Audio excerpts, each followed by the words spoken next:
C'est ton rôle.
Il y a des médecins, il y a le paramédical, il y a l'argent. Pourquoi ça ne marche pas? Un adage africain dit que ce qui fait de l'homme un homme est avant tout invisible.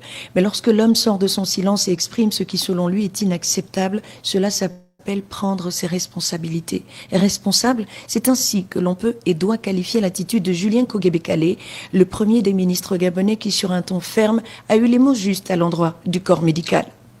Vous m'avez fait de bonnes recommandations, mais moi je peux parler montrer au président. C'est litanie de recommandations. Le président veut les solutions et les bonnes solutions. Si on doit passer le Karcher, on le passera. Rien ne va dans le système de santé gabonais. Des milliards de francs sont investis, mais les populations n'en bénéficient pas. Julien Kogebe-Kalé, pensons à toutes ces femmes qui accouchent sans assistance, à ces personnes qui meurent faute de médicaments, à ces passoires que sont devenues les structures sanitaires publiques où n'importe qui entre sans surveillance pour faire du mal à des personnes internées, à vitupérer contre les conclusions de la task force. Mais vous avez encore fait, mesdames et messieurs, les copineries des professionnels de la santé. Vous ne voulez pas crever l'abcès. Pourquoi? Il a sonné la fin de la récréation, car au Gabon, lorsque 2 ou 3 personnes se réunissent pour plancher sur les problèmes du pays au nom du peuple avec l'argent du contribuable, le résultat est souvent comparable à du riz mal cuit, pardonnez du peu. Loin du conformisme et de l'article 1er de la fatalité, on va encore faire comment? Julien Kogebe-Kalé a dit non, le gouvernement ne transige plus. Désormais, la méritocratie sera érigée en norme, n'en déplaise. Vous avez philosophé, vous avez épilogué les théories jusqu'à sortir 192 milliards de demandes sur la protection sociale. Pendant qu'on sait que l'argent qu'on met à la protection sociale ne va pas à ceux qui est destiné. Et on demande encore 192 milliards. Rien que vos tableaux, la part que vous réservez aux médicaments, c'est le signe de la mauvaise gouvernance des hôpitaux. 1 ou 2% pour les médicaments. Tout n'était que discours, rien sur le fond. Pour lui, les blouses blanches ont servi un discours corporatiste. Ils ont, comme cela est vu au quotidien, privilégié leurs propres intérêts à ceux des patients qu'ils ont pourtant juré de servir. À Libreville, les médecins suivent mieux les patients dans les structures privées. Sur cet aspect, Julien Kogebe-Kalé n'y est pas allé par le dos de la cuillère. J'ai été visiter l'Université des Sciences de la Santé. Je n'ai vu aucune recommandation invitant le gouvernement à ouvrir la faculté de maïeutique. Je n'ai pas vu un état de besoin aujourd'hui du CHU-L et du CHU-O en personnel biomédicaux. Des états généraux de la santé, De grands concepts pour des résultats imaginaires. Avec cette sortie du Premier ministre, les populations espèrent un nouveau jour sur le ciel médical gabonais, car c'est la première fois dans l'histoire de la République qu'un responsable à ce niveau de la hiérarchie s'exprime aussi fermement. De quoi demain sera fait? La question est posée. La parole est donnée à qui veut la prendre.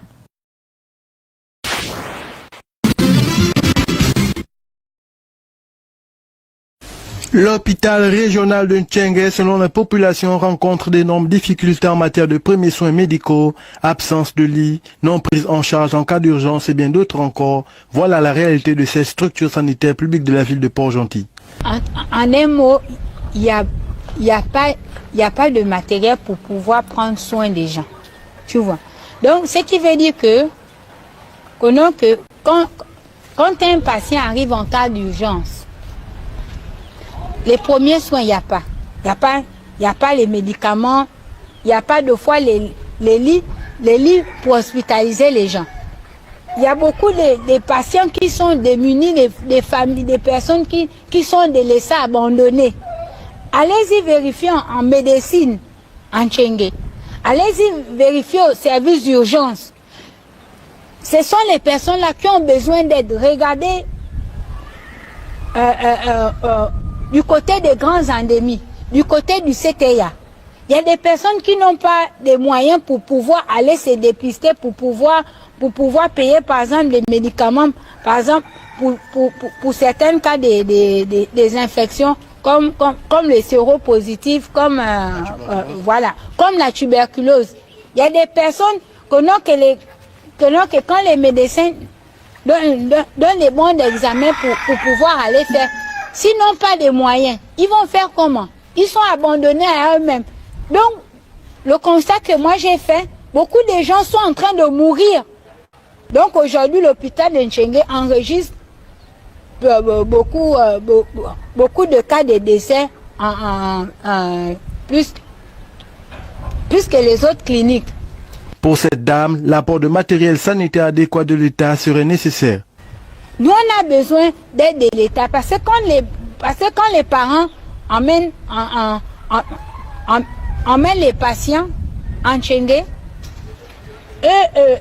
quand ils trouvent que le corps médical, les médecins, les infirmiers n'ont pas le matériel pour pouvoir soigner les patients, pour eux, ils se disent que c'est le personnel de Ntchengue qui ne veut pas prendre soin des gens. Donc, moi, la seule chose que moi je demande de l'aide, c'est à l'État. Une aide qui sera la bienvenue, vivement que des solutions soient trouvées afin d'amoindrir les cas de décès, mais aussi de redonner une image favorable à ces structures sanitaires publiques de Port-Gentil. Du centre médical au nouvel hôpital encore en construction de Mwanda, en passant par l'hôpital Sinou Gabonais ou le dispensaire du 2e arrondissement de Franceville, Max Limoukou fait le point. J'ai tenu à visiter les structures sanitaires du ministère de la Santé. On était à Mwanda et on est ici à l'hôpital chinois. Nous avons vu que c'est une structure qui a été construite il y a 30 ans. Et vous avez vu vous-même, vous avez constaté qu'il faut nécessairement une réhabilitation. Et donc, nous avons fait un constat.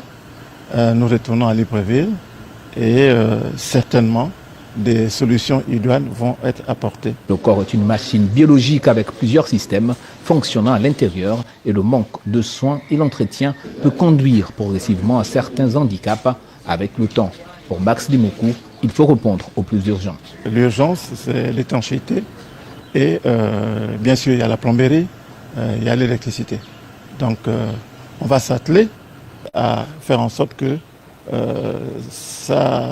les problèmes soient résolus. Dans le cadre de la continuité et de la mise en œuvre du plan d'urgence présidentiel impulsé par Ali Bongo Ndimba, la santé reste une priorité absolue. Et Max Limoukou, garant de la mise en exécution des politiques publiques dans le domaine de la santé, entend bien jouer son rôle. Très préoccupé par l'état de santé de ses compatriotes internés à l'hôpital, les instructions des armées à la suite des événements post-électoraux, le président de la République, chef de l'État Ali Bongo Ndimba, s'est rendu sur place pour s'enquérir de leur état de santé. Je suis triste par ce que j'ai vu et ce que j'ai entendu. Mais j'ai rencontré des hommes vaillants qui ont fait leur travail. Le travail de protéger les populations, protéger la République. Et certains donc ont reçu des balles, d'autres ont été poignardés. Rien ne peut justifier une telle violence. Rien. Cette visite de soutien et de réconfort aux victimes des événements post-électoraux a permis également au chef d'État Ali Bongo Ondimba de lancer un appel au calme. Rien ne peut et ne doit s'opposer à un retour au calme et à la paix. Si nous sommes des Gabonais, si nous aimons les uns les autres entre compatriotes, un Gabonais ne peut pas souhaiter qu'il n'y ait pas un retour au calme dans le pays pour que nous ne puissions plus vivre ce genre de choses. La politique ne doit pas conduire à de tels dérapages, car nous avons voulu construire un état de droit, ça a été notre volonté à tous, un état démocratique, un état de droit, et dans un état de droit, quelle que soit la contestation que l'on peut avoir, il existe des voies légales de recours, autres que ce qui s'est passé et que nous ne devions plus voir.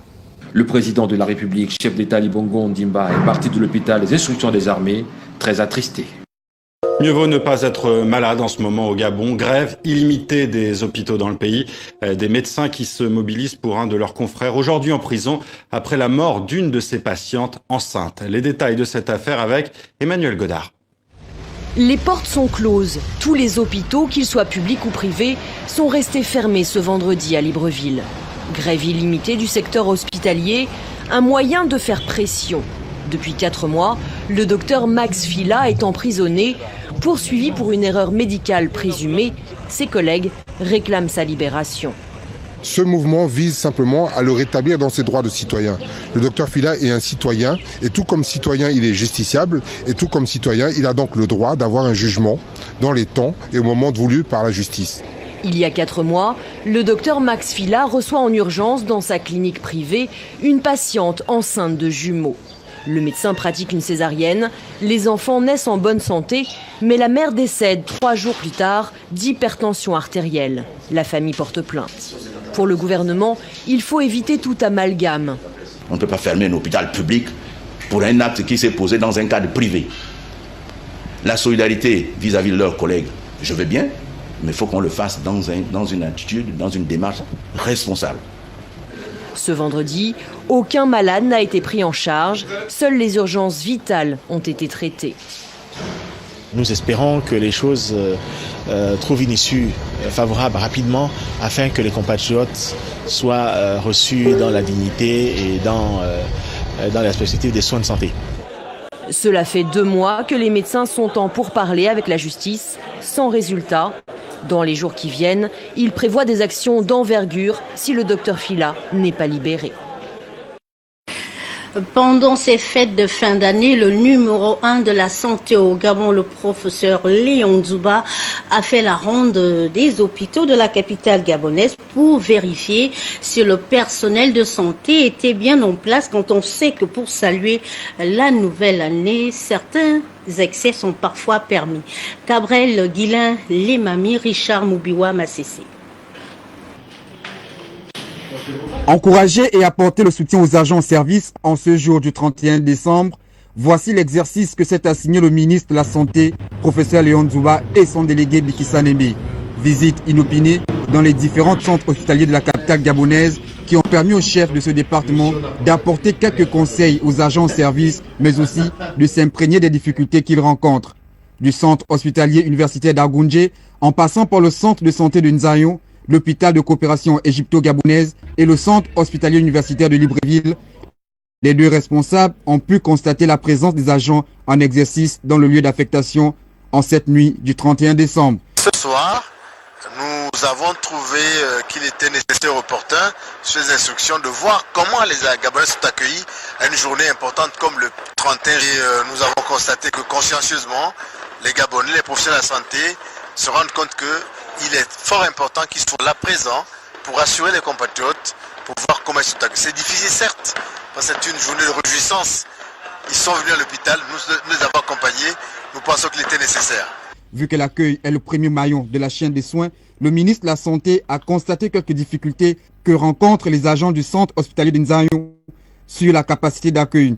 Un centre qui accueille beaucoup de patients, mais ne disposant pas assez de moyens, d'où son invite à travailler en réseau. Il n'y avait rien de plus par rapport au CHU. Il faut le savoir. Appelez-nous après on va chez les malades. Il est vide. On était embauché, il est vide. Madame, on ne vous reproche pas, mais travaillez en réseau. Si vous êtes docteur, il faut être humble. Pas normal. Vous n'avez pas les capacités de recevoir autant de personnes. C'est pas possible. Pendant que là-bas c'est vide, nous on était là-bas, dans la nuit.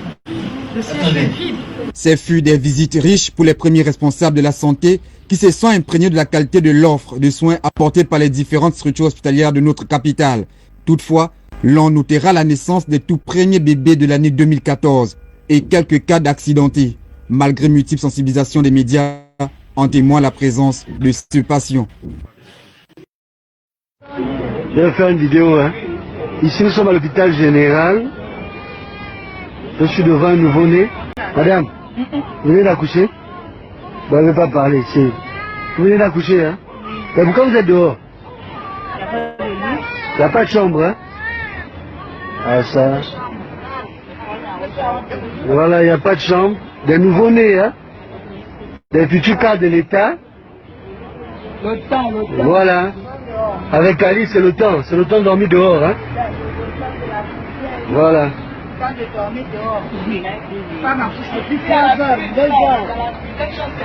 Les enfants qui sont considérés comme étant des anges, voilà ce qu'on fait. Voilà comment on traite les Gabonais. Des nouveaux-nés. Ça fait 2 ans qu'ils sont mis, seulement. Et on parle du dialogue national. Seigneur Jésus. Quel rôle le pays producteur de pétrole?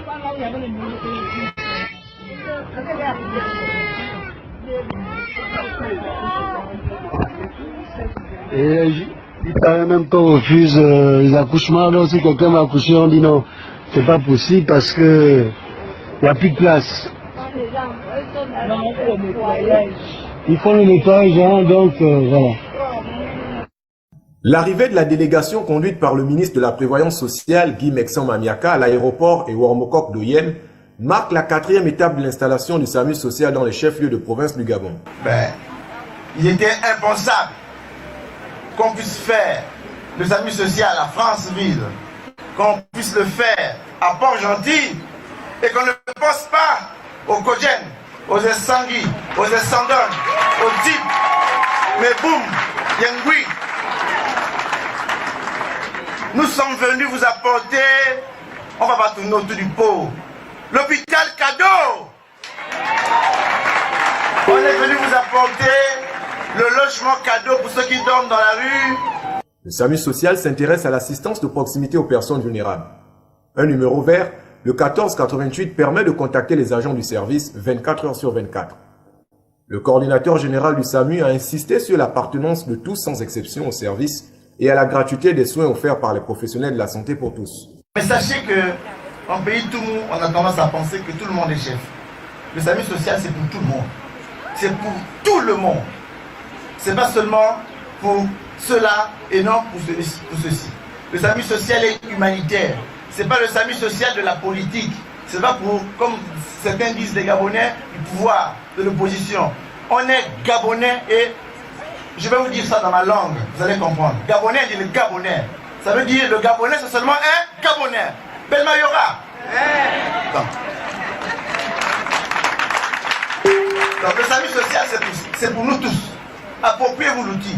6 ambulances, prêtes à se rendre dans les villages les plus reculés de la province, ont été mises à disposition de la population. Lorsque le coordinateur est venu nous voir il y a quelques mois pour nous dire, écoutez, voici ce que nous faisons, et que nous avons analysé les missions, nous avons compris qu'il y avait effectivement une complémentarité entre les missions de la CNAGS et les missions du SAMU social envers les populations, et tout particulièrement les populations les plus vulnérables.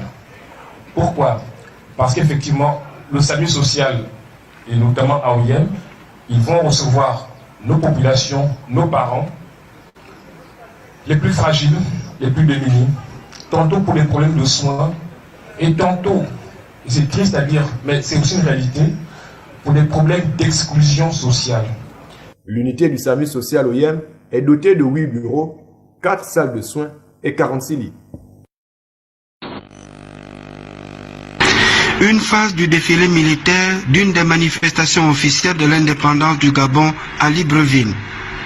Debout à la tribune, le chef de l'État peut mesurer la grande machine qu'est devenue le service de santé militaire du Gabon. Sur le plan des personnels, sur le plan des équipements médicaux et sur le plan global de la logistique. Le service de santé militaire a observé une montée en puissance extraordinaire ces 10 dernières années.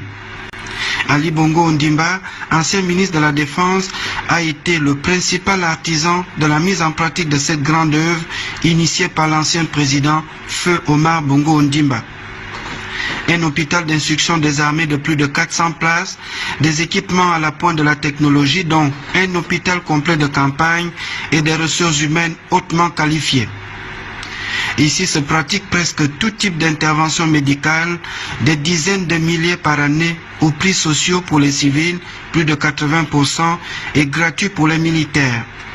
C'était ça, la mission de l'ancien ministre de la Défense nationale, faire de l'hôpital des armées du Gabon un instrument à portée sous-régionale, voire continentale. D'ailleurs, il ne cessait de sensibiliser la troupe.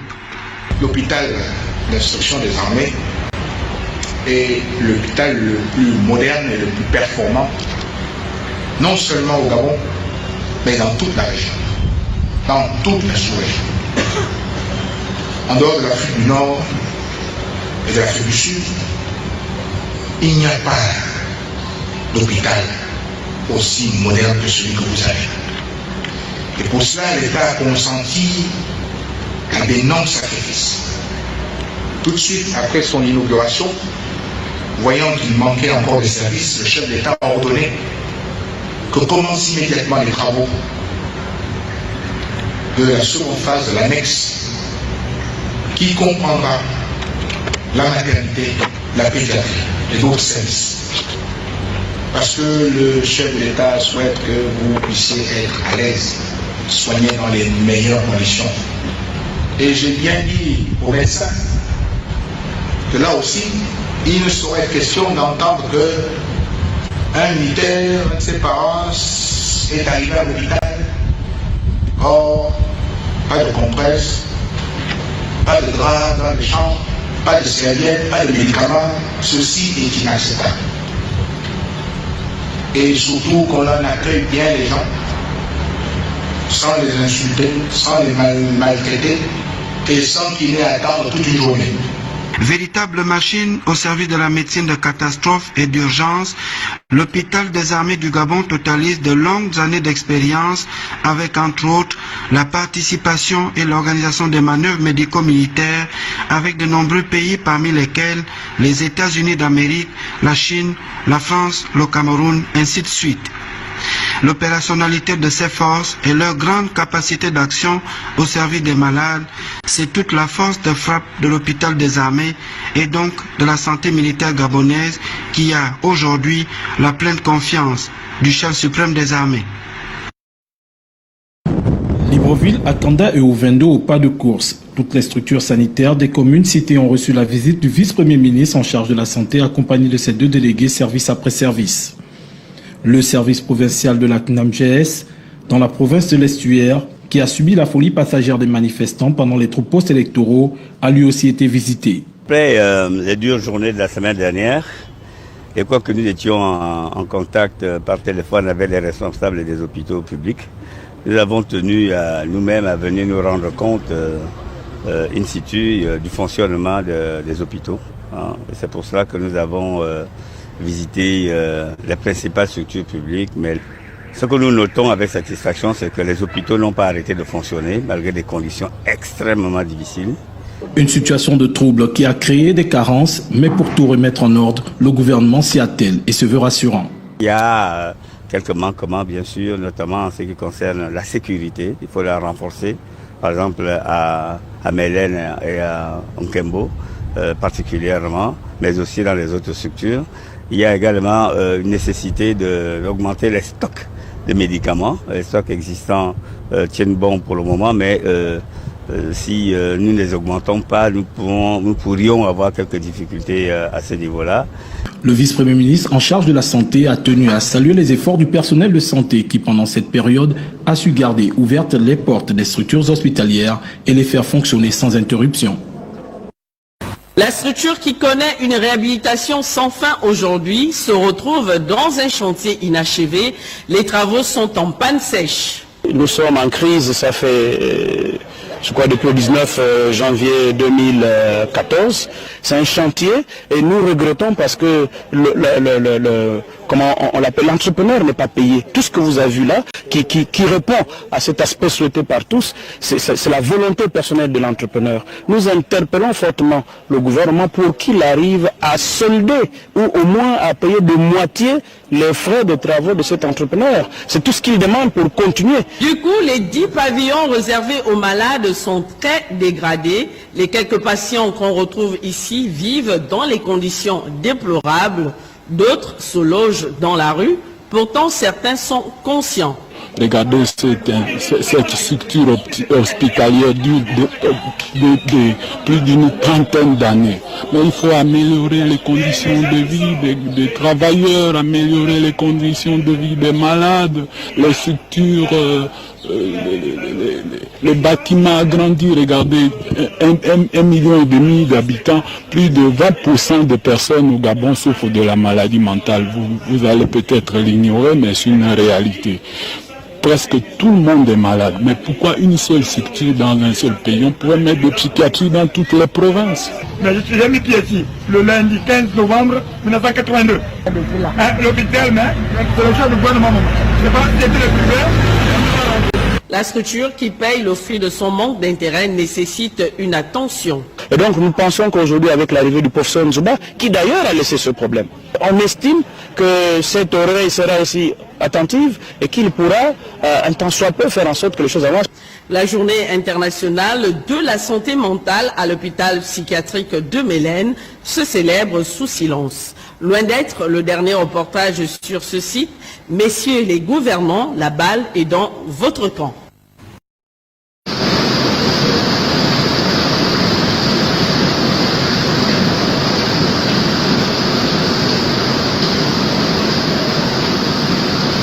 Voilà l'hôpital de Mélène, la maternité. La maternité qui est là bien inondée. Mélène, une structure sanitaire publique qui s'inonde à chaque fois dès qu'il y a une pluie. Quelle honte! L'émergence du Gabon. Voilà ça. Wow.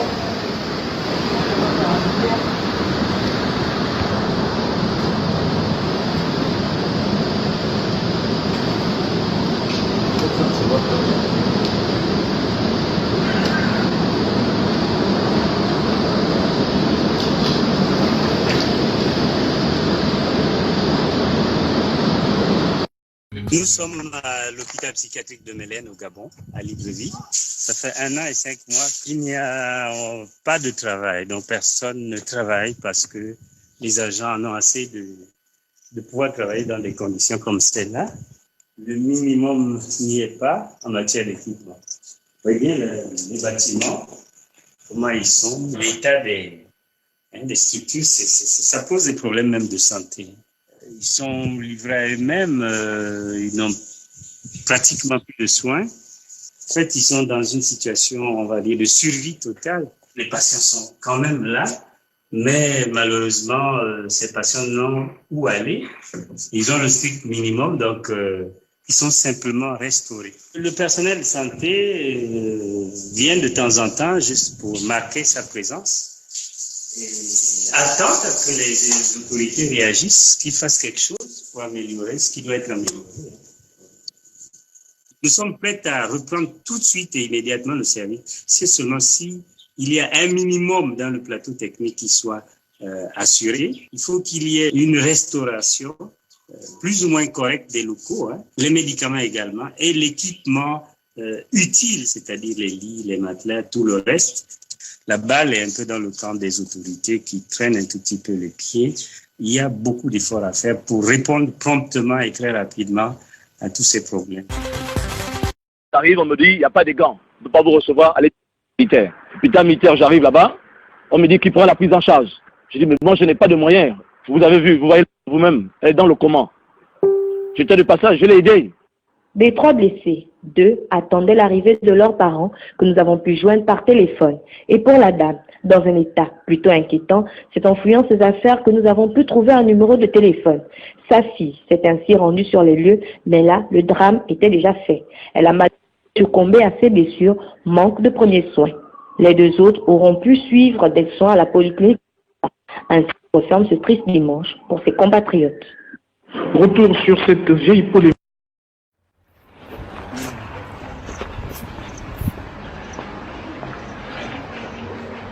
Voilà. Le pain. Donc on vient de balancer ça comme ça, quoi. Regardez les tables. Les mouches. Ah mon Dieu. Alors qu'il y a des gens qui veulent travailler au Gabon. Ça là, nous on peut gérer ça. Hein? Il y a des Gabonais qui cherchent le boulot qui peuvent venir ici là, s'occuper de tout ça. Regardez. Mais les locaux sont vides. Tous les fous sont partis.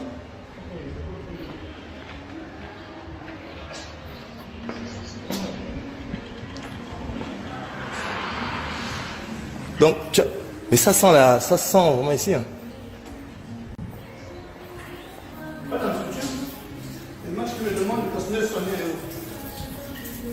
Il n'y a personne, ils sont laissés à eux-mêmes. Les lits, aucun lit n'a le matelas. Il n'y a pas de matelas. Donc les gars ils dorment comme ça là. On dirait qu'ils sont en prison même. Bonjour. Ça va? Vous avez un peu la visite là.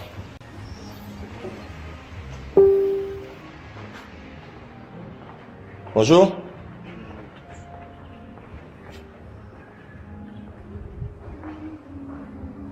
Enfin, vous avez mangé?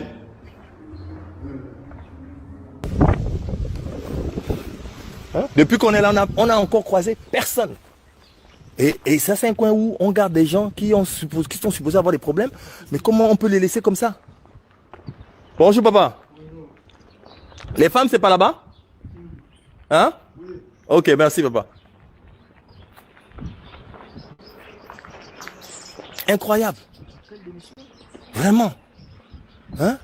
Ils vont dépenser l'argent dans des choses qui n'ont aucun sens. Les voitures ministérielles, les voitures de 50 millions, de 100 millions pour voitures ministérielles. Alors que voilà ici. Voilà. Pharmacie fermée. Est-ce qu'ils ont même des... Ils n'ont pas les médicaments depuis 1 an. Voici la pharmacie fermée. Salle de soins des hommes. Voilà. Est-ce que ce pays-là est vraiment géré? Consultation interne. Consultation interne. Fermée. Moi, je ne sais pas s'il y a quelqu'un à la tête de ce pays. Je ne sais pas. Donc...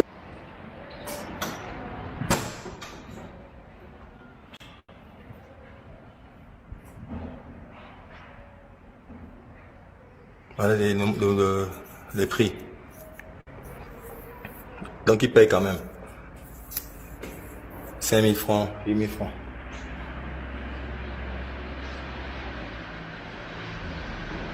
Tous sont les malades. Ils sont tous dans la vie.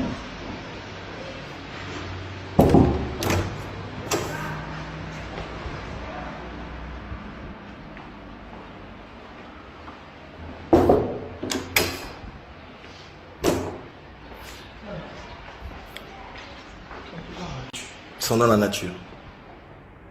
Voilà les lits que les malades mentaux ont au Gabon. Voilà. Donc, tous les malades mentaux sont dans la nature. Un pays pétrolier. Ok, le travail est fait. Tous les malades sont dans la nature. Voilà. Les fleurs qui montent même jusque dans les maisons. Là, c'est les serpents qui peuvent aller piquer les pauvres malades mentaux. Mais comme ils sont malades mentaux, ils n'ont plus de droits. Donc on s'en fout. De référence au Gabon. Et ça, c'est l'hôpital psychiatrique de référence au Gabon, tu disais. Oh, ça c'est quoi là-bas? Il y a quelqu'un là-bas.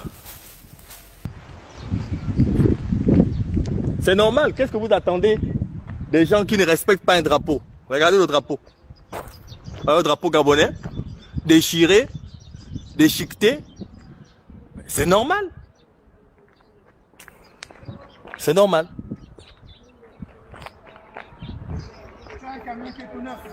Et le camion est tout neuf. Le camion est tout neuf, encore emballé, s'il vous plaît. Donc quand vous les voyez en ville, vous allez vous dire ah vraiment.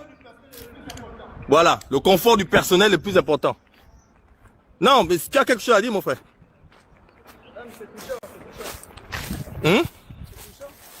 Pourquoi c'est touchant? Il paraît que tout va bien. Le camion du personnel est là. Les sièges sont encore emballés. On a nos frères qui sont là, qui divaguent par-ci par-là. Il y a l'absence de médicaments. Et il y a plus de 50 millions. Combien de médicaments avec? Tout à fait. Tout à fait. Donc, bon, voilà, ça c'est mon reportage de Christian Coméon depuis Libreville. Parce que certains disent que, que peut-être j'ai été acheté. Bon, bref, moi je suis sur le terrain, je fais mon travail à ma façon, à ma manière. Donc, il faut être crédible, il faut être concret. Donc là, on vous amène aujourd'hui. Concret. On vous amène aujourd'hui dans le concret, c'est-à-dire ce qui se passe chez les malades mentaux du Gabon. Donc vous avez près d'un hectare, mais 22 bâtiments. Combien de bâtiments? 22 bâtiments. Avec 22 bâtiments abandonnés, sans matelas. Les malades sont laissés pour compte. Les malades sont laissés pour compte. Il y en a là qui peuvent même mourir là, peut-être ce soir ou demain. L'autre, vous avez vu dernièrement, là, qui a à peine à le souffle pour parler. Et toutes les femmes du Cabano sont à l'extérieur. Aucune assistance. Elles sont dans la nature. On a fait presque une heure ici, mais on n'a pas vu quelqu'un qui est même venu nous dire qu'est-ce que vous faites là, etc. Bon. Et ça, c'est l'entrée du Cabano. Et voilà voilà, c'est ça que vous avez. Regardez vous-même. Voilà. Les images sont un peu fortes, mais c'est ça. Les images sont un peu fortes, mais ça, c'est l'entrée du Cabano. Voilà. Voilà. C'est ça. Ok. Et de l'autre côté, vous avez le ministère de quoi? Des Affaires sociales. Non, mais on se moque des Gabonais vraiment. Regarde là-bas, ministère des Affaires sociales. Juste en face. Et de l'autre côté, et voilà, ils sont exposés. Vous voyez des jeunes Gabonaises qui sont en train de passer, qui peuvent être attaqués. Oui, qui peuvent être attaqués, qui peuvent être violentés. Il n'y a personne. Voilà les petites Gabonaises qui passent. Et comme je vous dis que le Gabon était un pays de zombies, donc ça ne perturbe plus personne. Ça, c'est des images comme ça, ça ne perturbe plus personne. C'est dans les mœurs. C'est un pays de zombies, c'est normal. C'est normal, voilà. Pas de sécurité. Ces gens qui sont là depuis un an n'ont pas de médicaments. Donc ça veut dire qu'ils peuvent sortir de là et tuer plein de Gabonais. C'est pas qu'ils le tuent parce qu'ils ont plaisir à le faire, mais parce qu'ils sont malades, ils ne prennent même pas de médicaments. Qu'est-ce que vous pouvez espérer de quelqu'un qui ne prend pas de médicaments depuis un an? Bon, voilà. Ciao, ciao, ciao. Comme l'un des malades a dit, c'est Dieu qui les garde. Et je crois vraiment que c'est Dieu qui garde le Gabon. Ouais, maintenant, nous-mêmes aussi, on a perdu un peu la boussole, c'est un peu on a garé. C'est là-bas on a garé, mon frère. Voilà.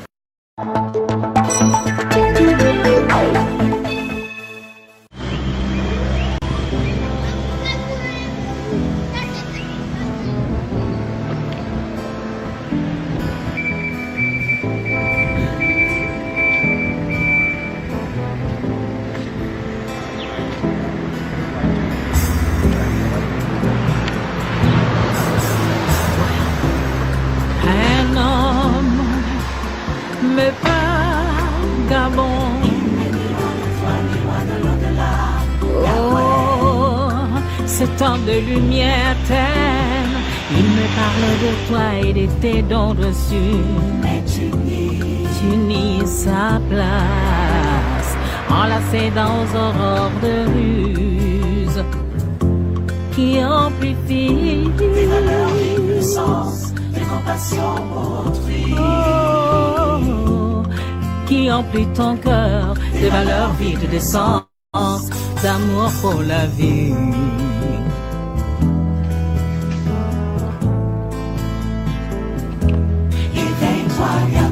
Éveille-toi, mon Gabon.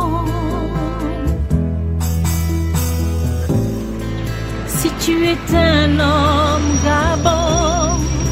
J'ai la dot et la date du mariage. Ma foi se lie à la concorde et la fraternité du Gabon.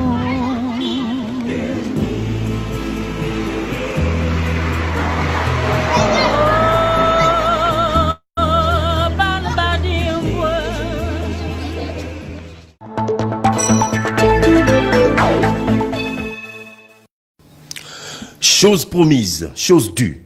Le ministre délégué en charge de la pêche, Chantal Abondant-Mobale, était le week-end écoulé dans la commune d'Ovon et le département de l'Envon.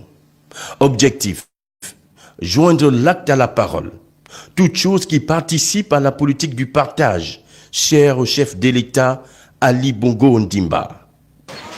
Je vous avais dit la dernière fois quand j'étais ici, je vous avais dit que cet hôpital, c'est l'hôpital de mon village. C'est l'hôpital qui soigne mes parents. Toutes les fois que j'aurai une possibilité de faire un geste, je le ferai. Ce geste devient à point nommé pour les bénéficiaires qui l'apprécient à sa juste valeur. Ce que nous pouvons dire, c'est un grand merci, madame la ministre. Vraiment un grand merci au nom du personnel, mais surtout de l'ensemble de la population du département de l'Envon, parce que c'est elle qui va bénéficier de ce don en médicaments.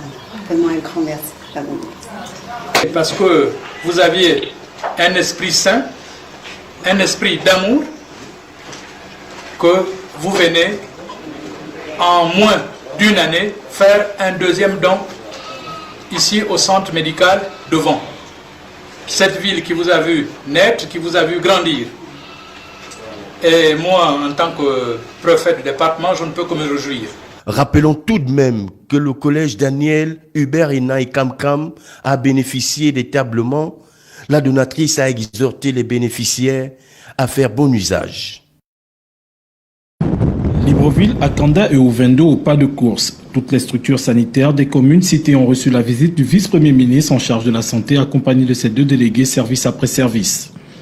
Le service provincial de la CNAMGS dans la province de l'Estuaire, qui a subi la folie passagère des manifestants pendant les troubles post-électoraux, a lui aussi été visité. Après les dures journées de la semaine dernière, et quoique nous étions en contact par téléphone avec les responsables des hôpitaux publics, nous avons tenu nous-mêmes à venir nous rendre compte in situ du fonctionnement des hôpitaux. C'est pour cela que nous avons visité les principales structures publiques. Mais ce que nous notons avec satisfaction, c'est que les hôpitaux n'ont pas arrêté de fonctionner malgré des conditions extrêmement difficiles. Une situation de trouble qui a créé des carences, mais pour tout remettre en ordre, le gouvernement s'y attelle et se veut rassurant. Il y a quelques manquements, bien sûr, notamment en ce qui concerne la sécurité. Il faut la renforcer, par exemple à Mélène et à Nkembo particulièrement, mais aussi dans les autres structures. Il y a également une nécessité d'augmenter les stocks de médicaments. Les stocks existants tiennent bon pour le moment, mais si nous ne les augmentons pas, nous pourrions avoir quelques difficultés à ce niveau-là. Le vice-premier ministre en charge de la santé a tenu à saluer les efforts du personnel de santé qui, pendant cette période, a su garder ouvertes les portes des structures hospitalières et les faire fonctionner sans interruption. Les bâtiments cinquantenaires de l'hôpital de Mekambo plongent un peu plus chaque jour dans la décrépitude. Les briques de terre cuite cèdent à l'épreuve du temps, en même temps que les lits et les matériels. Pour enfoncer le clou, l'approvisionnement en médicaments est devenu simplement épisodique. Nous n'avons pas tout ce qu'il nous faut pour faire du bon boulot. Nous travaillons avec les moyens de bord. Là, je parle principalement des médicaments, mais il y a aussi notre laboratoire qui ne fonctionne pas parce qu'il manque des réactifs. Manque de médicaments, inexistence de réactifs et pire encore, l'absence d'une ambulance. Les deux ambulances affectées à la structure sont soit confisquées par un réparateur pour facture impayée, soit en arrêt pour réparation. Ce qu'on fait, c'est généralement on procède à des évacuations par les voitures de ligne, ceux qui font la route Mekambo-Makoku. En fait, c'est le parent lui-même qui paye le trajet de la personne qui est malade et qui, avec une lettre du médecin, bien sûr, et on l'évacue sur le centre hospitalier régional de Makoko. L'espoir est pourtant permis depuis la construction des nouveaux centres hospitaliers, mais il faut encore attendre. Actuellement, au nouveau site, il y a encore l'adduction d'eau qui n'est pas encore faite, ni l'adduction de l'électricité aussi n'est pas encore là. Et aussi, il y a encore manque de matériel. Les salles ne sont pas encore occupées avec les lits et tout ce qu'il faut. Ce n'est pas la patience qui manque aux populations ici, mais face à la mort et à la maladie, l'attente est quelque peu un aveu d'échec. Je ne sais pas ce qui se passe devant là-bas, si c'est Samba ou bien c'est des joueurs gabonais du côté de Mélène. Un petit groupe, un petit rassemblement, ils se font des selfies. Ouais, c'est sûr que c'est des joueurs. C'est sûr que c'est des joueurs. Voilà, ils sont un petit nombre en train de faire des selfies là-bas. Je ne sais pas trop pourquoi.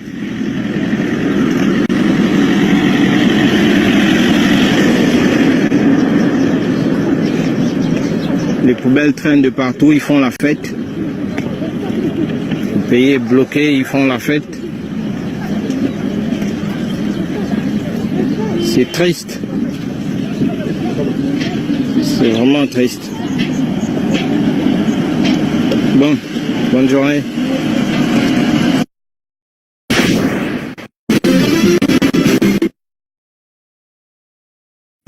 L'hôpital régional de Ntchengue, selon la population, rencontre d'énormes difficultés en matière de premiers soins médicaux, absence de lits, non prise en charge en cas d'urgence et bien d'autres encore. Voilà la réalité de cette structure sanitaire publique de la ville de Port-Gentil. En un mot, il n'y a pas de matériel pour pouvoir prendre soin des gens. Tu vois. Donc, ce qui veut dire que quand un patient arrive en cas d'urgence, les premiers soins, il n'y a pas. Il n'y a pas les médicaments, il n'y a pas de fois les lits pour hospitaliser les gens. Il y a beaucoup de patients qui sont démunis, des familles, des personnes qui sont délaissées, abandonnées. Allez-y vérifier en médecine, en Ntchengue. Allez-y vérifier au service d'urgence. Ce sont les personnes-là qui ont besoin d'aide. Regardez du côté des grands endémies, du côté du CTIA. Il y a des personnes qui n'ont pas de moyens pour pouvoir aller se dépister, pour pouvoir payer par exemple des médicaments, par exemple pour certains cas des infections comme le séropositif, comme la tuberculose. Il y a des personnes que quand les médecins donnent des bons d'examen pour pouvoir aller faire, s'ils n'ont pas de moyens, ils vont faire comment? Ils sont abandonnés à eux-mêmes. Donc, le constat que moi j'ai fait, beaucoup de gens sont en train de mourir. Donc aujourd'hui, l'hôpital de Ntchengue enregistre beaucoup de cas de décès plus que les autres cliniques. Pour cette dame, l'apport de matériel sanitaire adéquat de l'État serait nécessaire. Nous, on a besoin d'aide de l'État parce que quand les parents emmènent les patients en Ntchengue, quand ils trouvent que le corps médical, les médecins et les infirmiers n'ont pas le matériel pour pouvoir soigner les patients, pour eux, ils se disent que c'est le personnel de Ntchengue qui ne veut pas prendre soin des gens. Donc, moi, la seule chose que moi je demande de l'aide, c'est à l'État. Une aide qui sera la bienvenue, vivement que des solutions soient trouvées afin d'amoindrir les cas de décès, mais aussi de redonner une image favorable à cette structure sanitaire publique de Port-Gentil.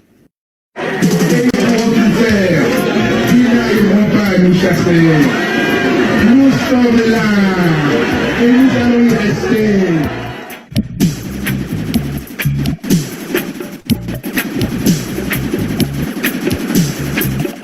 On ne veut pas d'arriver au Congo, c'est Nigeria.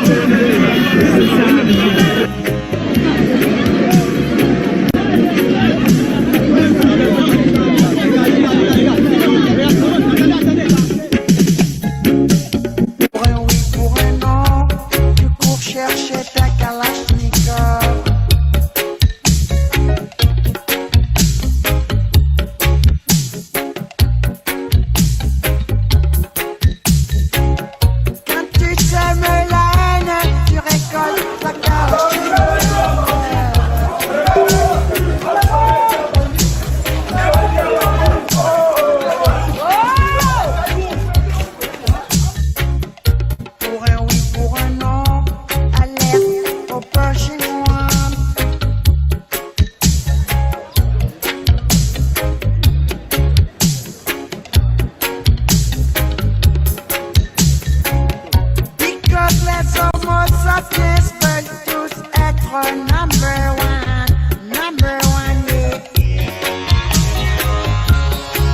Nous ne les laissons pas passer et nous ne les laissons pas gagner.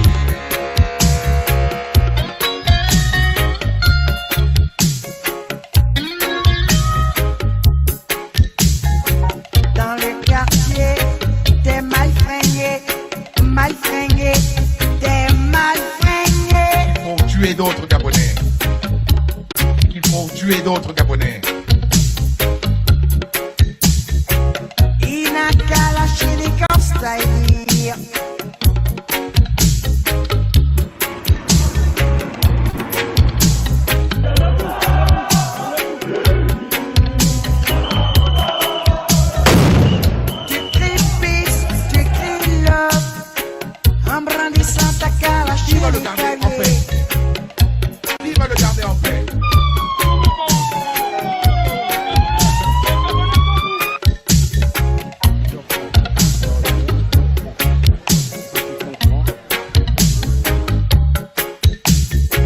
Dans les journaux, t'es pas beau, t'es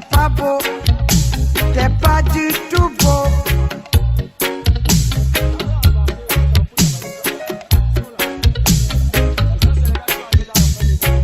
Interpol veut ta peau. Oui.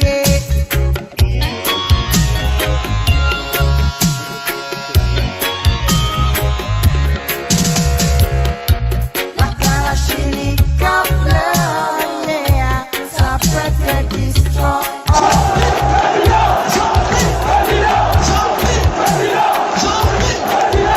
Je dis, allez, La Kalachnikov, ça peut te distraire.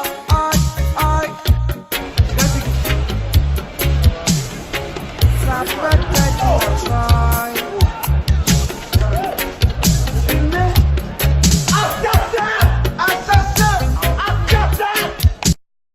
Voici, nous sommes à l'hôpital psychiatrique. Ce compatriote est en train d'agoniser. Il est décomposé. Il y a des asticots sur le long du corps et tout le reste, vous pouvez le constater vous-même. Pendant que les politiques sont en train de s'agiter, font des meetings et tout le reste, les droits de l'homme sont bafoués ici.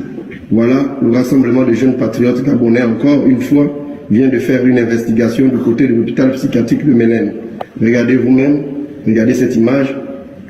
Ce frère est en train de partir, mais regardez les conditions dans lesquelles il s'en va. On a du mal à respirer. Regardez vous-même. C'est ça le Gabon. On a besoin ici que chacun de nous soit solidaire et puissions changer ensemble au lieu de faire des fausses guerres, des guerres qui n'ont pas de tête ni de queue. Voilà, c'est l'entraide qui fera de ce Gabon un pays digne de ce nom. Voici, pendant que certaines personnes roulent en VX, en Lamborghini, j'en passe. Voici le Gabon. C'est ça le Gabon. Mon Dieu. Mon Dieu. Regardez de vous-même. Ce n'est pas un montage. Nous sommes à l'hôpital psychiatrique de Mélène, comme vous pouvez le constater. Voici, nous sommes à Mélène.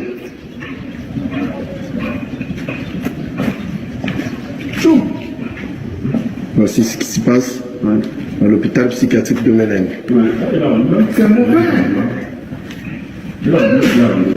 Il vient de rendre là? Waouh. Oui, il vient de rendre là. Non. Ouais. Ouais. Il respire encore. Oh, il respire. Non, il respire encore. Il faut bien montrer les artistes là. Là, maintenant, c'est fini. Partez de donner ça en matin de plus. Il va se diviser rapidement.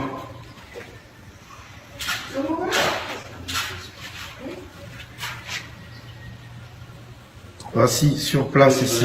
Il faut manger quoi là? Là, il faut manger Il va manger quoi? On lui donne la bouffe, il va manger quoi? Mon Dieu, les droits de l'homme. Dès demain, nous allons porter plainte à l'État. Dès demain, le RJPG s'engage à porter plainte à l'État. Merci. C'est ça, pour ça. En tant que général des forces armées du MAPAN, j'annonce ici que l'État devait prendre ses responsabilités et dès demain, nous porterons plainte à l'État.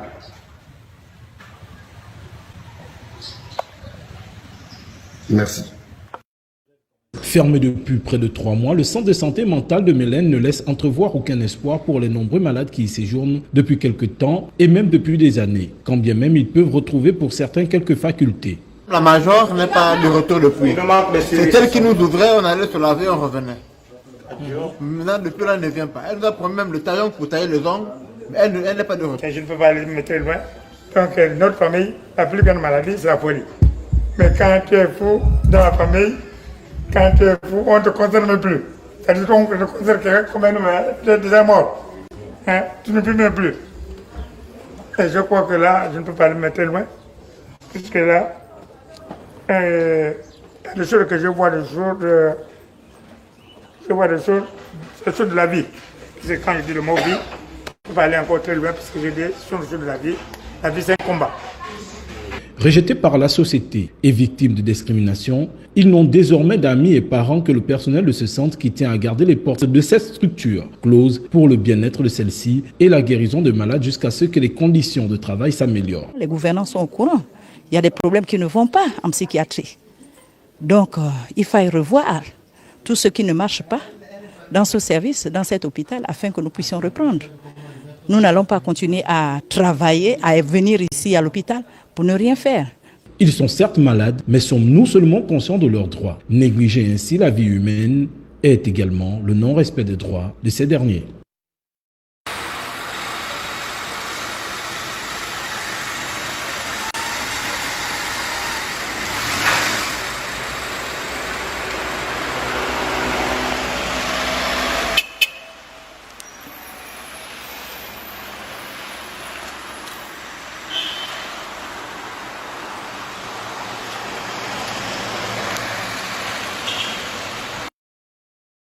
Ils sont au nombre de 5, ceux-là qui composent la coalition des syndicats du ministère de la Santé. Il s'agit notamment de la SINAS, UPSA, SINASA, SINAMAMP et SINAPS. Tous à l'unanimité ont déposé un préavis de grève de 8 jours, datant du 3 septembre dernier, s'appuyant sur 3 principales revendications. Cette rencontre est une brèche vers une sortie de crise. Le paiement de la PIP du deuxième trimestre 2015 qui est dû aux personnes de santé, l'ouverture des écoles de santé. Le troisième élément reste celui des situations administratives et financières. Et nous avons mis vraiment de l'eau dans notre vin, sinon c'est nos populations qui devaient encore souffrir parce qu'il était prévu que d'ici jeudi prochain on fermait les hôpitaux, les centres médicaux. Très attentif aux doléances des partenaires sociaux à la santé, le ministre Limoukou promet de transmettre avec fidélité leurs préoccupations auprès du Premier ministre et d'en trouver des solutions idoines. Il s'agit de l'ouverture de l'école de santé de Mouila et de Makoukou. Une inspection a été faite à ce sujet. Les structures de ces écoles ne répondent plus et donc cela nécessite une réhabilitation. Donc ce point va être mis sur la table du gouvernement. Selon les syndicalistes de ce secteur, une rencontre s'impose très prochainement avec le ministre de tutelle en vue d'évaluer la situation et in fine parvenir à résoudre leurs requêtes, dont certaines datent de 2015.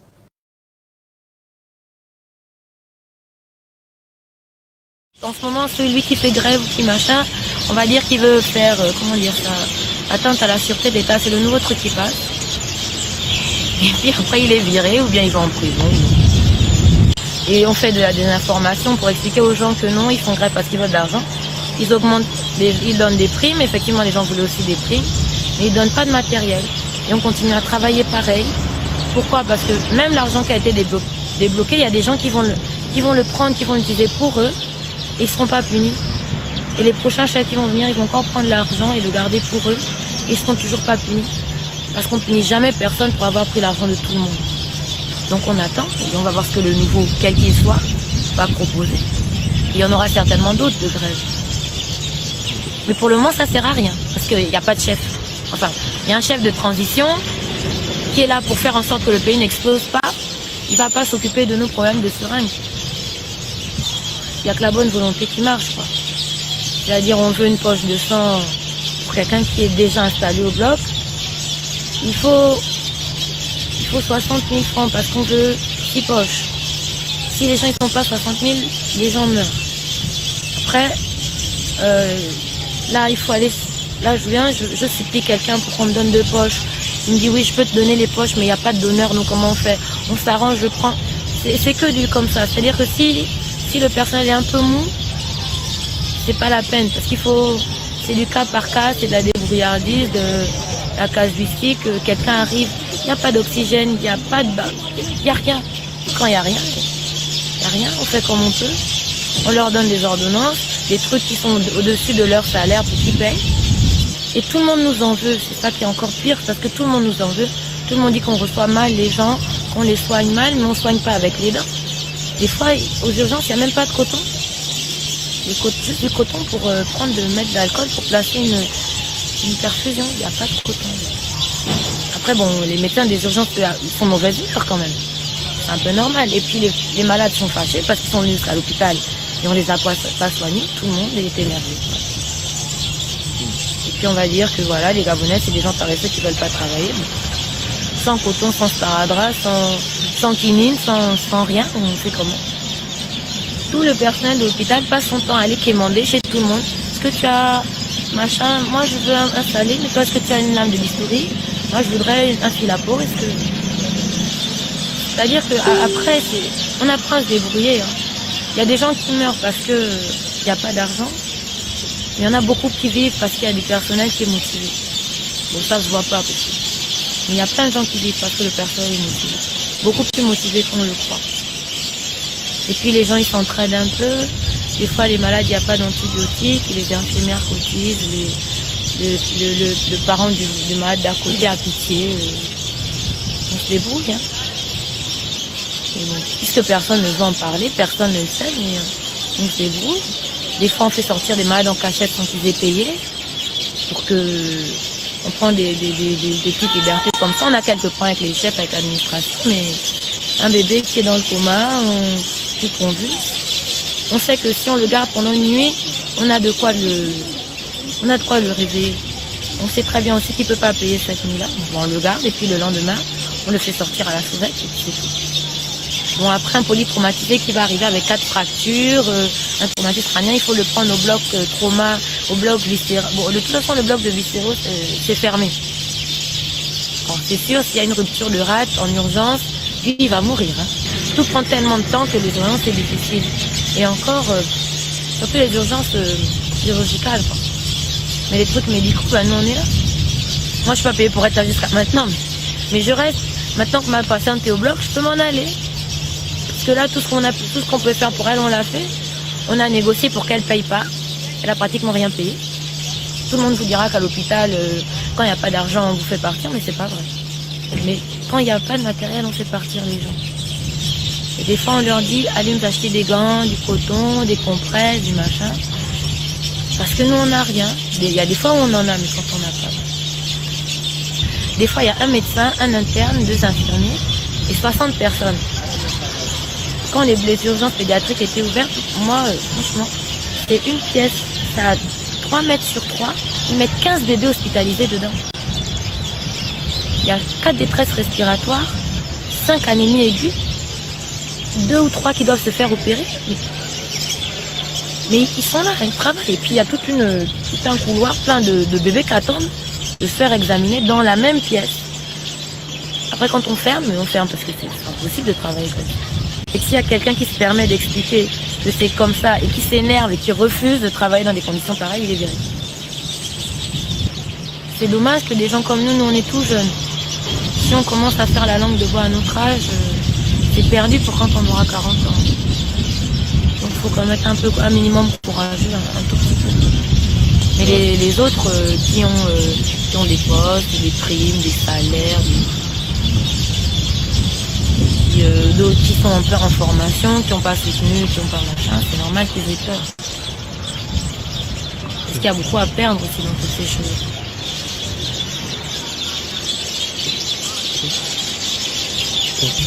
Un bébé qui saigne à l'aéroport, tant qu'il n'est pas ici, il ne va pas être transfusé. Le temps que sa mère se rende compte qu'il a un problème où il faut qu'il vienne à l'hôpital, le temps qu'elle cherche de l'argent pour venir jusqu'ici. Après, il faut qu'elle trouve la poche, le bébé meurt. Et des fois, le bébé, il a une diarrhée, des vomissements, depuis 3 jours.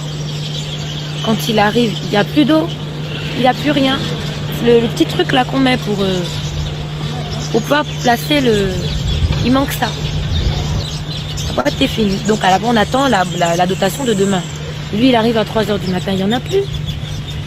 Donc, il faut espérer qu'il soit encore vivant jusqu'à demain 8h.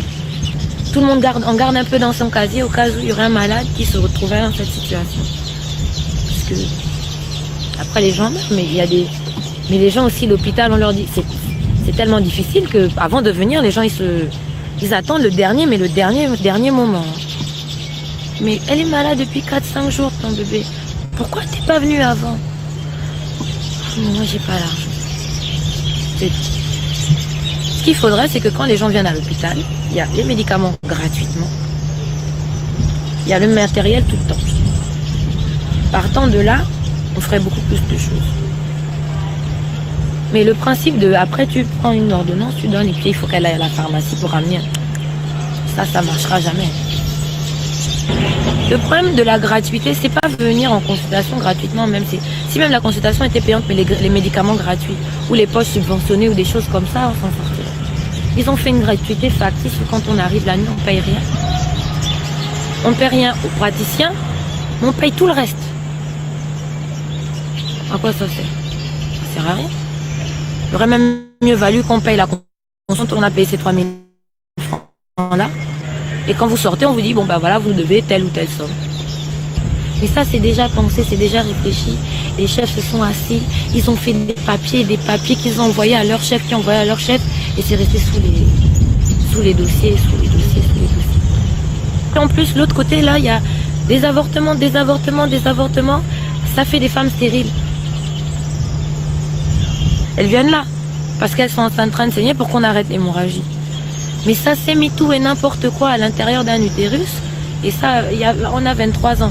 Quand on aura 30 ans ou 35 ans et qu'on sera à l'aise et qu'on voudra faire un bébé, et que ce sera possible maintenant d'en avoir un dans des conditions correctes, et puis tout le monde va crier sur elle. Hein. Mais il n'y a personne qui fait l'éducation des populaires pour de vrai. Personne qui fait la vulgarisation de la contraception. Tout le monde s'énerve parce que personne ne sait ce que c'est. Mais personne n'explique aux gens ce que c'est. Quand on vous parle de la contraception, qu'est-ce que les gens vous disent? Ils vous disent que non, c'est un truc qu'on ne peut pas vulgariser, sinon ça va rendre les femmes volages. Je ne sais pas comment ils font dans les autres pays quand ils font la contraception, ou si leurs femmes sont plus volages que les nôtres. J'ai même l'impression que c'est le contraire, mais c'est une question de volonté politique réelle, de faire quelque chose, d'avoir un programme, parce que tout va ensemble après. On n'a même pas vraiment le choix. On savait avant que son père meure que ce serait lui. Et puis c'est lui qui est venu. Au Gabon, il n'y a pas de surprise. Tu es gentil avec le chef et puis tu as plein d'argent et puis tu es nommé. On s'en fout de comment tu travailles, de ce que tu vaux, de machin. Mais c'est être le pote du chef, c'est ça qui compte. Tous ceux qui ont un minimum de professionnalisme, après, des fois, ils s'en vont. Il y en a d'autres qui vont dans le privé. Il y en a d'autres qui... J'ai envie d'avoir une vraie carrière, un vrai... Et puis il y a la fuite des cerveaux. Moi j'ai plein de mes collègues qui abandonnent.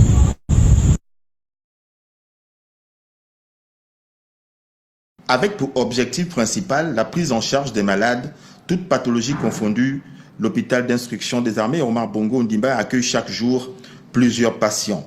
Au lendemain des violences post-électorales, certaines victimes ont été orientées vers ces structures sanitaires. L'hôpital militaire a reçu à lui seul 33 blessés. Et parmi les 33 blessés, les 2 tiers, ce sont des militaires. Et il faut savoir qu'il n'y a pas que l'hôpital militaire qui a reçu les militaires blessés, il y a également les différentes infirmeries de garnison. Et au total, cela nous fait 67 militaires blessés. Des victimes composées des militaires et des civils, ils sont actuellement dans plusieurs centres médicaux de la capitale. Présentement, l'heure est au bilan. Donc nous avons également plusieurs officiers. En ce moment, nous avons 8 hospitalisés. Les 2 civils, ce sont des plaies par arme blanche au niveau de l'œil et un autre par arme à feu au niveau du cou. Et ils ont été opérés et tous les 2 vont bien. L'hôpital d'instruction des armées Omar Bongo Ondimba de Libreville, au même titre que les CHU que compte la capitale gabonaise, accompagne l'ensemble des Gabonais et les populations étrangères présentes à Libreville. Depuis 2 ans ici, en Kembo, il n'y a pas de médicaments pour les malades. Donc même à la pharmacie, on nous fait des ordonnances pour aller à la pharmacie. Non seulement les prix sont exorbitants, mais il n'y a pas de médicaments. Bon, il y avait des femmes ici qui avaient un peu de médicaments qui nous soulageaient un peu quand on vient, on achète, mais on est venu les arrêter avant-hier. Et dire que ce n'est pas les médicaments qui sont venus. Mais l'État ne donne pas de médicaments. Nous, on va faire comment? On est obligé d'acheter ce qui peut nous soulager. Nous n'avons pas d'argent. On est obligé de se maintenir. Ça nous soulage. Beaucoup de gens vont mourir. Il y a beaucoup de gens qui meurent ici parce qu'il n'y a pas de traitement. Depuis 2 ans, il n'y a pas de médicaments en Kembo. Nous sommes là regroupés en Kembo pour demander pourquoi il n'y a pas de médicaments. Et on a changé des infirmiers qui étaient là, qui nous recevaient bien. Depuis le matin, nous ne reçoivons même pas, nous sommes debout. Depuis 6 heures que nous sommes là. Il est midi, il n'y a rien. Donc on fait comment? On est obligé d'appeler les médias pour qu'on voit si la directrice était là. Elle nous a rien expliqué. Elle a dit qu'elle a changé d'autres personnes qui ne sont pas compétents. Mais malgré ça, ils sont quand même là. Ils ne reçoivent même pas les gens. Depuis le matin, on n'a même pas encore reçu 10 malades. Regardez tous qui sont là, comme malades. On ne reçoit personne. Il n'y a plus rien. C'est à cause que nous sommes là. Que l'État n'a qu'à trouver une solution pour nous. Sinon, cette maladie va nous tuer. C'est d'abord une maladie que si lorsque vous avez le traitement 3 jours, c'est fini. Ça recommence. C'est la tuberculose, ce n'est pas une maladie à blaguer avec. C'est à cause de ça que nous sommes là. Pour que l'État trouve une solution. La madame il paraît qu'elle était là hier. Elle n'a qu'à trouver une solution pour nous. Sinon, tout le monde, on va mourir. Et les autres qui sont malades vont contaminer les autres. Parce que une maladie, rien que respirer, ça contamine. Lorsque tu n'es pas lorsque tu ne suis pas le traitement, c'est à cause qu'on demande à la ministre de venir trouver une solution pour nous. Détrompez-vous, ces bâtiments de l'ancien centre hospitalier de Tchibanga, qui autrefois servaient de chirurgie, de bloc opératoire, de gynécologie et bien d'autres, deviennent de logements pour les infirmiers et certains médecins de la première cité ninoise. Ces antennes paraboliques alignées tout au long du toit des bâtiments et les quelques enfants de la cour sont la preuve qu'ils sont habités par de nombreuses familles. Ici, seules les urgences sont fonctionnelles. Quelques services aussi pour venir en aide aux plus pressants. Tout est intact ou presque à l'intérieur de certains locaux. À cet endroit par exemple, tout est bien. Ici par contre, le plafond subit l'usure du temps au jour le jour. Rien n'est perdu. Ces quelques endroits défectueux appellent juste à la réfection et surtout à leur entretien au quotidien. Cette visite d'une délégation de l'hôpital universitaire international la Cheikh Khalifa Ibn Zayed de Casablanca à Libreville, une convention a été signée avec la Caisse nationale d'assurance maladie et de garantie sociale du Gabon. Elle renforce la coopération sud-sud entre le Maroc et le Gabon dans le domaine de la santé. On écoute les différentes réactions au micro de notre correspondant à Libreville, Ismaël Obiankense. Nous comptons donc sur ce partenariat pour faire en sorte que nous puissions maîtriser donc les coûts rattachés donc aux évacuations sanitaires, parce que lors du précédent audit que nous avons mené, tant au niveau de l'Afrique du Sud où nous évacuons, au niveau de l'Afrique du Nord, notamment en Tunisie, au Maroc ou en France, il s'est avéré que la dépense en Evassan était en train de monter de façon exponentielle. La santé n'a pas de prix, mais elle a un coût. Mais chez nous, le but n'est pas lucratif. Donc, et on essaie que tout le monde en profite. On a eu pas mal d'expériences, je dirais.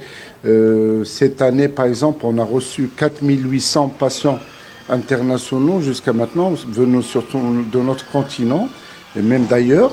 Et on essaie de faire notre mieux, tout en leur proposant un plan technique, comme j'ai dit, et en même temps des conditions de façon qu'ils ne se sentent pas dans un pays étranger. Allez, cette information.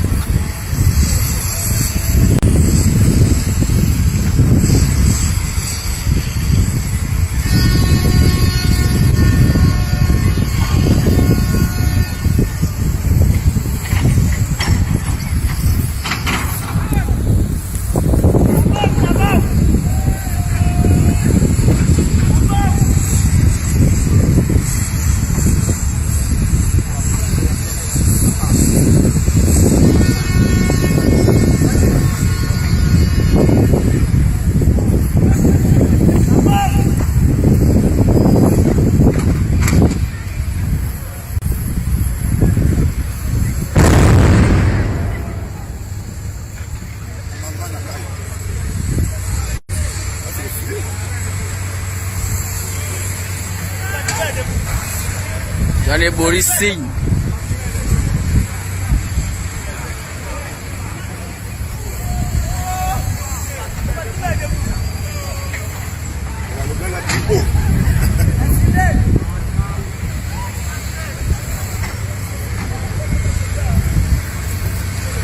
Jean Boris refuse de tomber.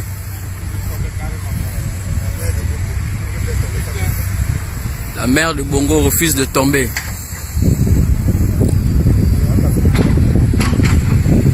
On aperçoit la fumée.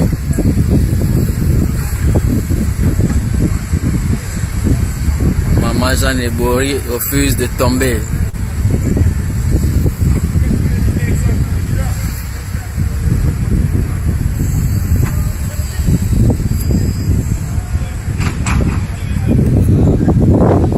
Comme ça encore, en 2013, tu remplaces ça par un cul bidon comme ça.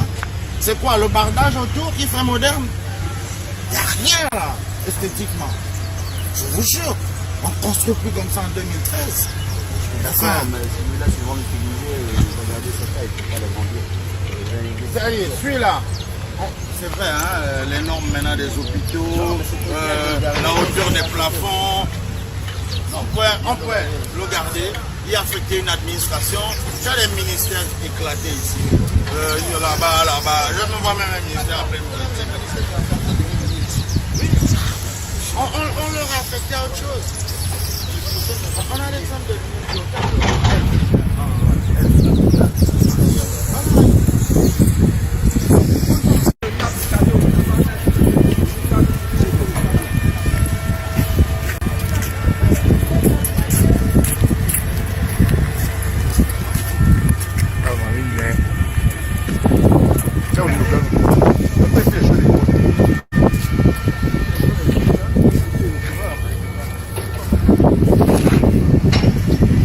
Le colon lève le corps, le colon lève le corps.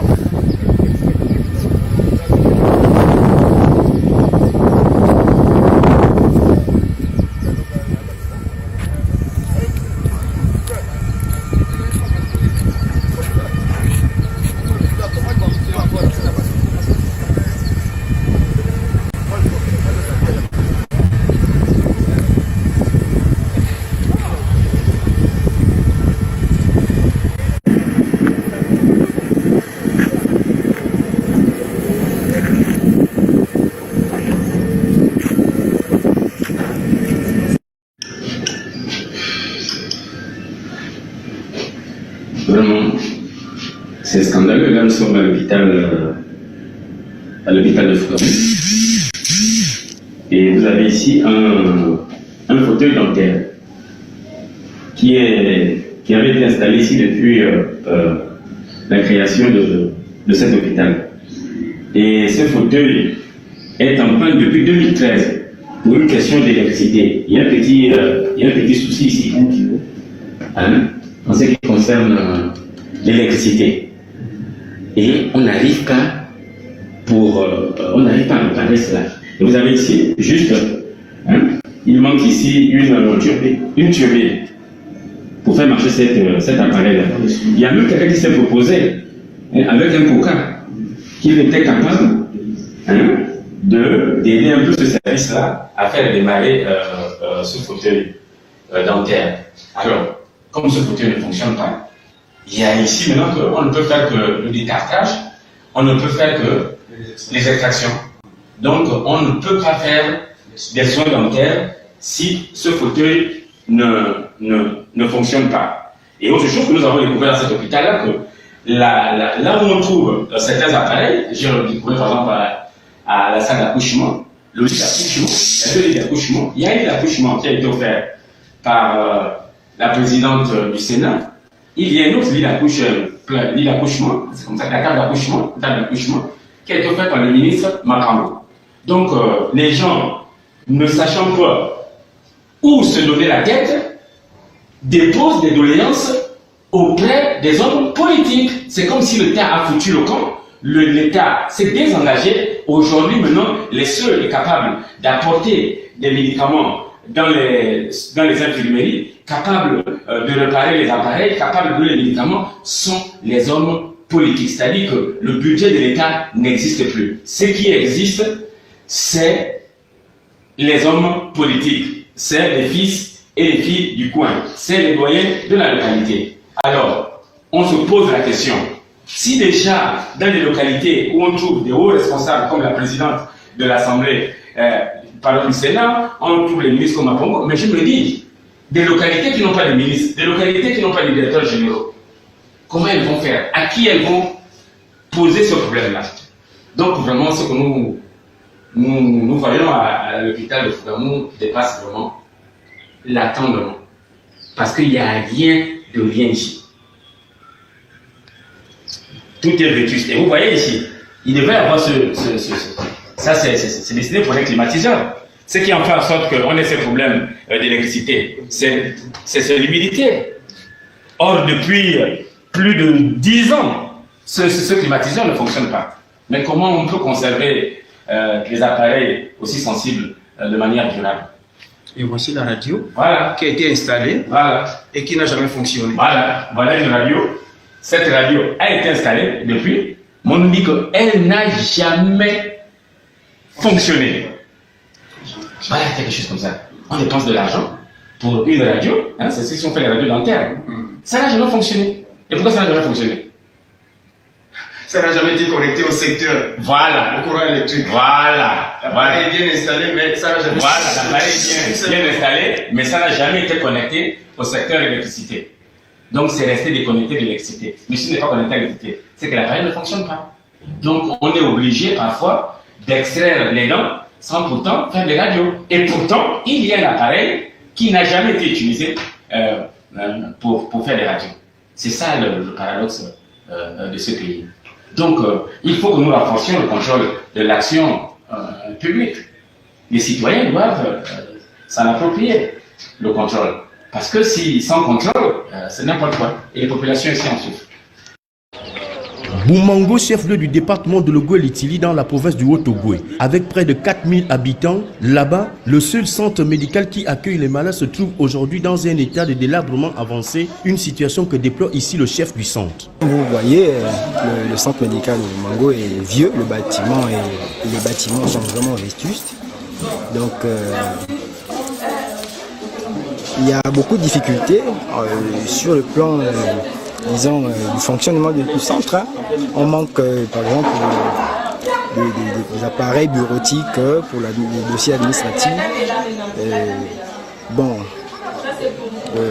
À part ça, peut-être, il faudrait peut-être une réfection du centre médical, ou sinon une reconstruction, construire un nouveau centre médical. Dans le quotidien, le problème des médicaments essentiels, nous rencontrons ce genre de problème. Bon, d'ailleurs, on a pu faire une petite demande d'aide auprès de madame. Si elle prend en compte cela, ce sera bien pour le centre médical. Avec 17 lits d'hospitalisation au départ, aujourd'hui, il n'en reste que 5 fonctionnels. Les bâtiments vétustes et manque criard de médicaments, voilà autant de mots qui minent cette structure hospitalière. Les autorités en charge de la santé et de la prévoyance sociale sont interpellées face à cette situation qui ne doit laisser personne insensible. Le Bon, Gabonais, Gabonaises, là je suis à Ménène, au cabanon de Ménène. Je vais faire un tour à l'intérieur.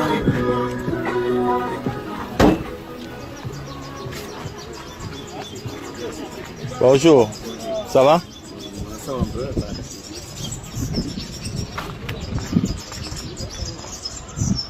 Ici c'est où mon frère? Ici c'est quoi? Ici c'est le cabanon? Ok. Bon, voici le cabanon gabonais. Mais où sont les autres?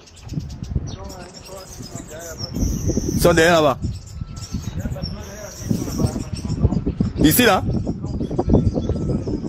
Ok. Centre national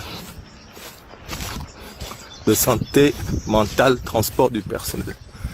Moi en fait j'ai juste des questions.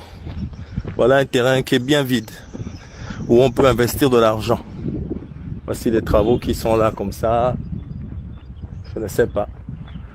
C'est avec beaucoup de courage que je rentre ici.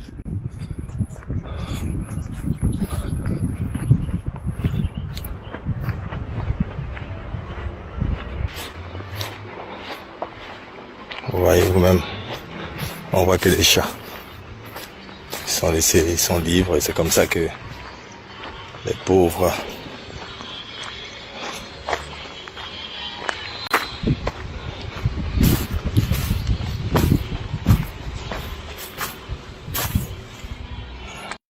urgent.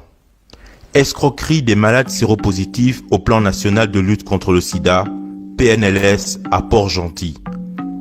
Les patients se plaignent de ne pas être pris en charge depuis des semaines par le PNLS, alors qu'ils ont déboursé les 30 000 francs exigés pour pratiquer l'examen de contrôle appelé test CD4. Notre correspondant à Port-Gentil a recueilli le témoignage d'une patiente séropositive. Écoutez. Allô, je viens ce matin pour mes plans de comportement des agents d'Nchenge, l'hôpital d'Nchenge, plus précisément au PNLS, le centre ambulatoire d'Nchenge, qui s'occupe des malades du sida.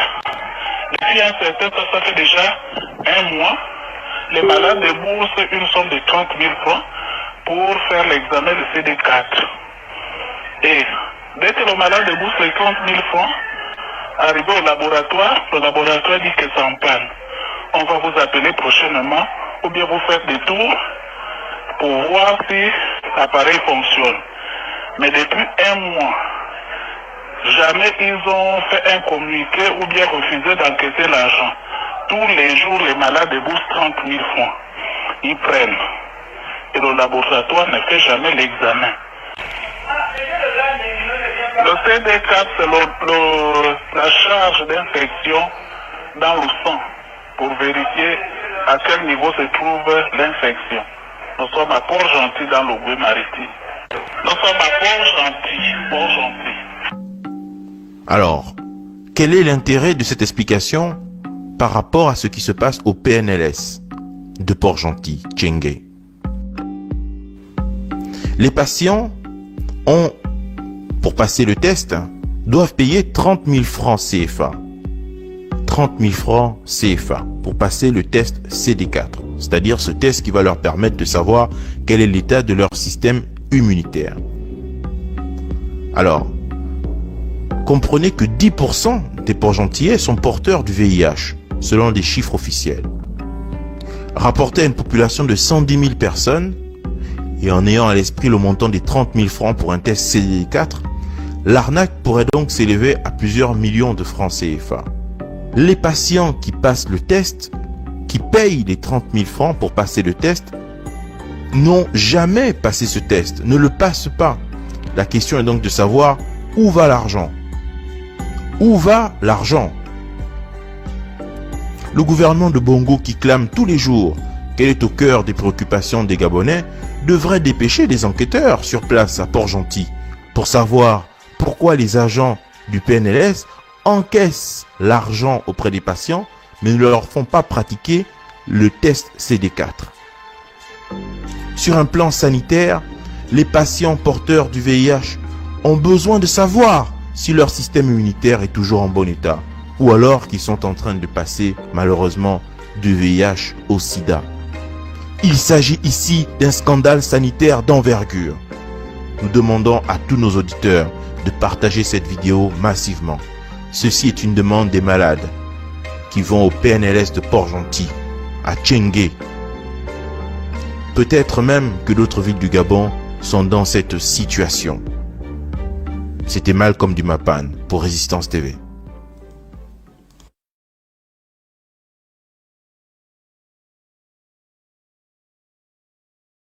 Le calvaire ne daterait pas d'aujourd'hui, selon les informations recueillies auprès du personnel soignant de cet hôpital. En effet, les problèmes d'eau sont le quotidien aussi bien des malades que de ce personnel. Tous s'offusquent de cette situation en même temps qu'il ne s'explique pas pareille pénurie. Comprenez toutes les difficultés que nous, personnel, après un soin, après doit réaliser un acte, la première chose à faire, c'est laver les mains. Je vous avoue que c'est difficile, je dirais même c'est lamentable pour un centre hospitalier de renom comme le CHO, qui n'est pas cet élément essentiel, cet élément vital qui est l'eau. Plus grave encore est la situation des malades, dont les soins ne peuvent pas forcément bien se faire si toutefois il n'y a pas d'eau, surtout pour leurs besoins. Ne peut donc être assurée la guérison de ces malades qui font ainsi face à d'autres risques sanitaires. Ça peut se causer plusieurs choses. Par exemple, si on a soif ou bien on veut faire un petit peu de on y reste comme ça, sans tout. On dirait qu'on fasse quelque chose. En clair, penser aux soins médicaux dans une unité sanitaire, soit-elle petite ou de grande importance, sans eau, relève tout simplement de l'inacceptable.